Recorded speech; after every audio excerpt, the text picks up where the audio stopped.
No século XVIII, nasce um movimento intelectual que tinha como objetivo deixar para trás os traumas políticos, religiosos e sociais da Era das Trevas, a Idade Média, e com isso propor um novo olhar sobre a civilização ocidental.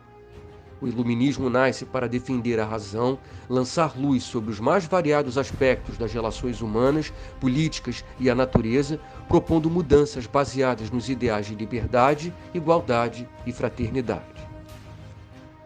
Neste período, quem mandava era o rei. O poder do Estado era o poder de um regente soberano que literalmente determinava que regras deveriam ser seguidas em nome de Deus, que lhe concedia poderes absolutos, uma doutrina chamada de direito divino dos reis. Interesses comuns entre a burguesia da época e a classe intelectual fez com que o movimento iluminista ganhasse apoio de amplos setores da sociedade. O movimento iluminista fazia críticas a diversos aspectos do antigo regime obscurantista. Reprovavam a economia mercantilista, o poder da Igreja sobre o Estado e como detentora das verdades sobre a fé, mas não eram contra a religião em si. Desta forma, a liberdade econômica, ou seja, o Estado liberal, o avanço da ciência e da razão pura e os ideais da burguesia se tornaram os pilares do movimento. A sociedade precisava ser moderna. O Iluminismo foi responsável, comparando com o regime anterior à Era das Trevas, por muitos avanços no que diz respeito ao princípio da democracia. Alguns dos seus pensadores, hoje, suas ideias, são os pilares do mundo contemporâneo e influenciaram a ciência e a política atual. Montesquieu, em sua obra O Espírito das Leis, defendeu a tripartição de poderes: legislativo, executivo e judiciário. John Locke, conhecido como o pai do Iluminismo, defendeu a busca da razão como princípio básico para o conhecimento. Voltaire refletiu sobre o poder da Igreja sobre o Estado e a prepotência política da nobreza. Rousseau, em sua obra O Contrato Social, defendia que teríamos bases democráticas apenas quando o Estado fosse o representante da vontade do povo. Adam Smith defendeu que o Estado não deveria interferir economicamente no mercado. No século XX, o Iluminismo se consolida com a Revolução Industrial e o desenvolvimento do capitalismo como modelo de sistema econômico predominante no mundo. A burguesia, antes subjugada pelas elites aristocráticas, assumiu o controle de um mundo novo, uma nova vanguarda estética e cultural, assim como econômica e social. No início, o Iluminismo tornou-se uma estratégia da burguesia para a expansão do capitalismo, que teoricamente serviria para construir as bases para uma democracia plena com direitos iguais entre todos. Os séculos XX e XXI desnudou alguns dos preceitos defendidos pelo Iluminismo. Valores como democracia, laicidade e igualdade, antes defendidos como concepções basilares do movimento, tornaram-se falácias de uma suposta democracia de fachada. O liberalismo econômico criou uma aristocracia burguesa.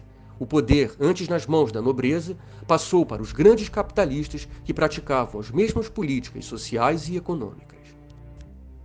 O grande acúmulo de capital fez surgir uma elite global que passou a promover uma dominação política através da economia, da cultura e sistematização da exploração da força de trabalho nos mais diversos setores econômicos. As bases concretas do Iluminismo, o Estado, o positivismo, o empirismo, assim como o ordenamento jurídico, não foram capazes de conduzir a uma sociedade verdadeiramente moderna, democrática e fundamentada na justiça. A modernidade, filha pródiga do projeto iluminista, parecia não ter capacidade de dar respostas aos problemas e questões da sociedade contemporânea. Os mesmos erros do passado ainda assombram o projeto moderno. O Estado, antes sob o poder de um rei, passou a ser operado por uma elite financeira global. O obscurantismo, usado como uma ferramenta cultural de dominação, e a tripartição dos poderes proposta por Montesquieu, agora parecia trabalhar para outros reis, os operadores do capitalismo. No campo das ideias, muitos pensadores continuavam trabalhando sob a luz do iluminismo, da razão, e com isso, vislumbrando um mundo pautado por seus princípios de igualdade perante as leis e da democracia. Mas na prática política, esses termos se tornaram utópicos. O liberalismo econômico tornou-se a causa e a consequência da concentração das riquezas, das desigualdades sociais, do fundamentalismo religioso moderno e da falta de representatividade popular. O século XXI nasce com o auge da industrialização, avanços científicos notáveis e sob a égide da Revolução 4.0. transformando o mundo e a forma como todos nós vivemos, a era da informação, das telecomunicações, da automação. Apesar de todos os avanços no campo da ciência e da tecnologia, a sociedade contemporânea não conseguiu cumprir o papel idealizado pelos primeiros iluministas de construir uma sociedade mais justa e igualitária. O século XXI começou marcado por guerras, terrorismo de Estado, fundamentalismo religioso, ataques à ciência, golpes de Estado, concentração de riquezas, desemprego e crises econômicas sem precedentes. Talvez esses anos sejam os mais didáticos para compreendermos os reflexos da sociedade que construímos nos últimos séculos. As promessas de ruptura com o passado medieval, com o obscurantismo, com as desigualdades, não se concretizaram na modernidade de forma democrática. A história nos mostra que as mesmas práticas de antes, como a exploração do trabalho humano, se repetiram sistematicamente. Os ideais burgueses, encorajados pelo pensamento iluminista, foram a força motriz da modernidade em seus avanços e retrocessos na sua forma produtiva e exploratória, como forma de manter e assegurar os interesses liberais e o fortalecimento do capitalismo. Afinal de contas, qual o nosso papel nesse mundo em eterna transformação? Quais os nossos valores e preceitos civilizatórios e o que podemos fazer para superar os paradigmas contemporâneos de uma sociedade pautada pelo poder do capital? Fomos realmente modernos algum dia?